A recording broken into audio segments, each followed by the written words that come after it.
Now available as paperback and e-reader from the author of Spinsterella, A Strange and Unusual Romance, and Spellbound, A Darker Shade of Black comes from legendary magazine. And you get the conclusion of the Spinsterella Trilogy in paperback and e-readers at online booksellers today. Feminists and SJWs wanted to make the new Star Wars trilogy, episodes 7 through 9, the story of how a girl becomes a woman. Unfortunately, when it comes down to feminists and SJWs, they saw the flash of all the special effects in the original Star Wars trilogy, but didn't understand the substance of the original trilogy. Now, when it comes down to the original trilogy, it was the story of a boy becoming a man. And this story of Luke Skywalker's journey into manhood was based on the foundations of patriarchal family structures. And that structure started with his two-parent household, which consisted of Uncle Owen and Aunt Beru. And from there, he transitioned to Obi-Wan Kenobi, another man who taught him about the ways of the Force, but also taught him ways about being a man. Because if you look at all of Luke's interactions with Obi-Wan, he was teaching him how to be a man and how to navigate a course of life for himself as a man. And he further learned interactions from men like Han Solo, who taught him from an older brother's perspective. So every man that Luke Skywalker interacted with was teaching him some lessons about manhood. Han Solo taught him some things about piloting and working with weapons. Obi-Wan taught him about social skills and navigating courses in dangerous situations. And Yoda taught him mastery of the Force later on in Empire Strikes Back. So you could clearly see a patriarchal line of men preparing Luke Skywalker to become the man that he became in Return of the Jedi. The Jedi he became just like his father before him. So we saw that with the Luke Skywalker character and his character transformation arc. Now in contrast, they were trying to do the same thing with this Rey character. Unfortunately, Rey's story falls completely apart. And one of the reasons why it falls completely apart is because, again, feminists and social justice warriors only see Rey's story from the outside looking in and don't understand the substance of what makes a strong female heroine. For them, all they think about are the external things like the Force, piloting ships like the Millennium Falcon, and wielding lightsabers, and not the things related to values. And in order to understand values, you have to understand the old African proverb. Now, this old African proverb states that a race can rise no higher than the moral position of its women. And as the woman goes, so goes the race. If you understand that proverb, you will be able to make strong heroines and give them a strong character transformation arc. This is one of the principles I use when I write heroines like Isis or Eastine or Matilda Crowley. Now, when I was working on the Spinsterella Trilogy, I was working on the character transformation arc of a girl becoming a woman. And I worked on that, again, based on that old African proverb that the women in Matilda Crowley's life had this strong moral position. And because they had this strong moral position, it shaped who Matilda Crowley became as she became a part of the goth subculture. Because your Matilda Crowley, she was an African-American biracial black woman, and she was struggling with issues as related to race and identity in the first book, Spellbound. Because in the first book, Spellbound, she is bullied and tormented by black women because she is light-skinned, and they believe that she has more privilege than other brown-skinned and dark-skinned women, and she is coming from the dark side of light skin. However, the dark-skinned character of Mrs. Purvis and her mother Muriel Crowley teach her the things that she will need to survive in the world. So like the Mrs. Purvis character in some ways is like Obi-Wan Kenobi preparing and mentoring her with lessons and values when she visits her home. And then you have the Muriel Crowley character teaching her further values. So you have two women shaping this Matilda Crowley character's transformation arc as she starts to become the woman she eventually becomes in Spinsterella. So we start to see that character transformation arc forming with the interaction she has with women. Moreover, we see it happening also with her teacher, Mrs. Lubbock, in several scenes in Spellbound. So each woman she interacts with shapes who she eventually becomes later on in future stories. But in the first story, Spellbound, we see the foundation of this with this character's transformation arc based on all the women she interacts with. Now, in contrast, Ray does not get that type of female structure because when it comes down to feminists and SJWs, they don't understand how these familial structures work in somebody's personal development because these familial structures work towards shaping who a person becomes. Now, what makes a boy a man is that he's learning lessons about manhood from other men. And this is something I took when I was writing Spellbound, that Matilda Crowley learned lessons from womanhood from other women, good and bad. She learned about the dark side of women from the bullies that she dealt with and the women she worked with at KFC. And she learned the positive side from her neighbor, Mrs. Purvis, and her mother. So she had balance in how she learned different values. And these are the things that led to her becoming a part of the goth subculture because after she got suspended from school, she then interacts with another black girl, Olivia Cherry, who is also known as Lady Diabolique, who teaches her about the African American goth subculture. And this woman is in some ways like a Han Solo. She's like the older sister, and she prepares Matilda for her journey into the subculture and gives her ideas and inspirations for being a part of the subculture. So she has, again, another female figure there to help her along the journey. Now, later on in the Spinsterella Trilogy, there's a second book that was heavily inspired by The Empire Strikes Back, and that was Legendary Mad Matilda. And in Legendary Mad Matilda, the Matilda Crowley character has become this Mad Matilda. She's the queen of the industrial goth raves, and her look and appearance have changed, and things have changed about her. And she's beginning to go through the crossroads, and that's what Luke was going through in The Empire Strikes Back. He was at a crossroads. He had learned about the Force, but now he was going to learn more about the Force, and he was going to learn to understand how the Force worked and how things went with his training with Yoda. But I also do that with Legendary Man Matilda because this is the story where the Matilda Crowley character learns from her mother how to navigate the course in the world and how to survive in the world from her mother. And this is the same thing Luke had to learn from Yoda on Dagobah. He had to learn how to master the Force and understand how to use the Force. Unfortunately, his training got cut short because he got caught up in his emotions. And because he got caught up in his emotions, he then went to Cloud City to confront Darth Vader instead of finishing his training. And as a result of him getting caught up in his emotions, he wound up getting caught in a trap. And that's why he lost the battle with Darth Vader, because he was prepared to take that challenge on. Now, in Legendary Mad Matilda, there's a bit of a parallel to that. That's one of the things I drew from Empire Strikes Back. She wants to be this rave promoter, and she's in this scene, in the industrial goth scene, and she's underground. And she's about to go mainstream and try to go work for legitimate clubs. What happens to the Matilda Crowley character is that she is ill prepared to understand how the intricacies of the club scene works, or things like the drug culture and the underbelly are, and she tries to deal with it directly. Unfortunately, these guys are really slick, and it leads to her getting arrested at this rave, and that's what leads to a bit of a rift between her and her mother, and that's what leads to her being at this crossroads where she has to decide what direction she wants to go in the subculture, because people like Lady Diabolique are starting to make plans for their future, and other people in the scene are making plans for what direction they want to go into as adults. Do they want to, and she has to decide where she wants to be in the scene, what direction she wants to take in the scene, and what role she wants to play in the scene. It's similar to what Luke had to make in Empire Strikes Back. Now, I drew a lot from Empire Strikes Back for Legendary Mad Matilda, so I understood that part of the character transformation arc.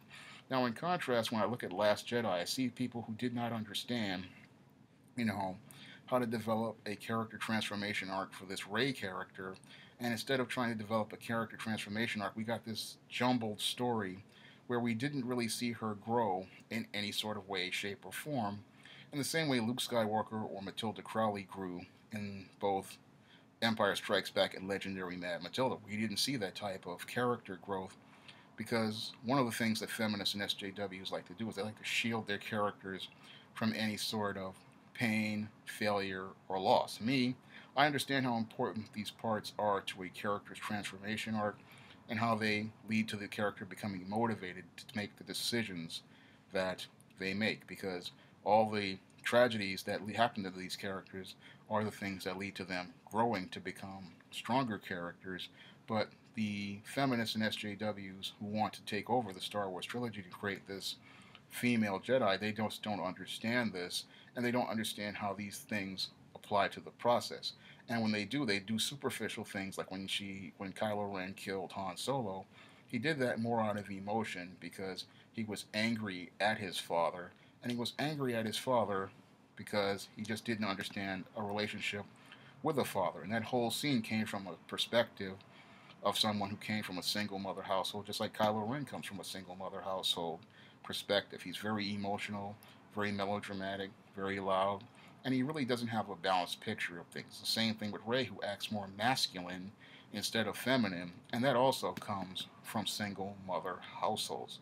Kids who come from single mother households are often imbalanced, and that's one of the things I noticed about these two Star Wars movies is that they come from a very imbalanced perspective, and we don't see much balance as relates to story in terms of character development, because we don't see these characters forming interacting relationships, interpersonal relationships with each other, or becoming and forming personal connections with each other. Everything feels very distant when you look at it on screen. It just looks very distant from each other. Rey doesn't really connect with anybody. She's very distant from Finn and other characters. You don't really feel any chemistry coming together. Kylo Ren is very distant. And again, that comes from, as I see it, a historical perspective of the complete collapse of the family, and that's another thing that leads to the character transformation arc being very weak. And another thing that relates to the story is that it's very hyper feminist, and they try to give the characters powers and abilities, but they don't give them any sort of process to it. They don't give them any sort of character transformation arc or ability to learn how to do these abilities. All of a sudden, Rey understands the Force, understands how to use lightsabers, and this is with no training. Luke, in contrast, had to learn these things, and just like the Matilda Crowley character had to learn about the goth subculture. There was a learning process, and that's part of the growth that feminists and SJWs don't understand, because usually from their perspective of the world and their frame of reference, someone always gives somebody something, but they don't see how people are working to earn these things, how they're working towards becoming what they are, how it's a process that a person goes through. They just don't instantly become a person. I mean, when we look at Rey, all of a sudden, again, she's mastering lightsabers, mastering the Force, taking on people. And again, that's a viewpoint from someone who's looking outside in and doesn't understand from inside out. Same thing with Leia flying through the vacuum of space and her body not exploding. That's just not how the Force works. The Force, as Obi-Wan talked about it, is something that flows through everything and every living thing, and it wouldn't be used to fly someone around. Again, this is a perspective from a person who does not understand what the Force was based on. The Force, again, was a patriarchal concept based on Chi, which is a part of Asian culture. Now, the Chi is like the energy that flows around people, and it's supposed to be, if you can focus it, you can do amazing things. That's where the inspiration for the Force comes from. But people who are on the outside, like feminists and SJWs, they don't understand that, so they try to make Leia into a superwoman, Rey into a superwoman, and they don't understand how to make a story about a girl becoming a woman, and they don't understand how important the role a man plays in a girl becoming a woman, just like a mother plays a role in a girl becoming a woman. Now, when I was writing the Spinsterella Trilogy, I understood the importance of both men and women in shaping how a girl becomes a woman, because you really need two parents to shape how a girl becomes a woman. Now, in Spellbound, I showed how the father's role played an important part in how a girl becomes a woman, because one of the things that leads to Matilda Crowley getting the confidence to become the woman that she was her relationship with her father, and seeing that her father would be there for her during those hard times she was having in school, and dealing with her struggles with becoming a goth and understanding that, that was one of the things that helped shape her and help her build the confidence to slowly start becoming let more of a open woman and less of an introvert, because the character starts out in the beginning of the story an introvert, a very quiet girl, and she starts to discover her voice, one because her family supports her, and two because her father stands by her side. And this is another thing that people don't understand. When a girl becomes a woman, again, she needs to have that father at her side to give her the confidence to be who she is, because when girls grow up in single parent households, oftentimes they're looking for love from male figures, but they don't know how to express that love because they've never had that love shown to them by the first man who was ever supposed to be a part of their life. Now, the second component of this is the mother, and that was what I showed with the Muriel Crowley character in Spellbound, and that she supports her daughter.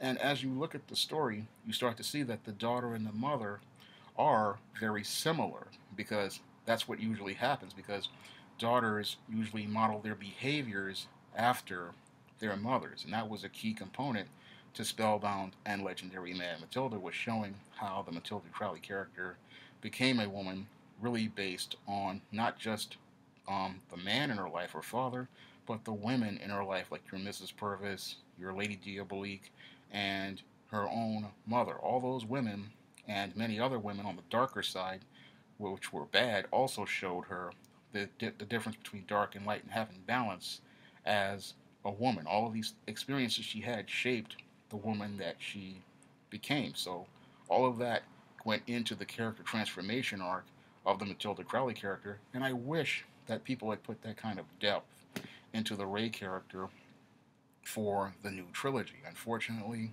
when it comes down to today's feminists and SJWs, again, they only understand the surface story as it relates to womanhood.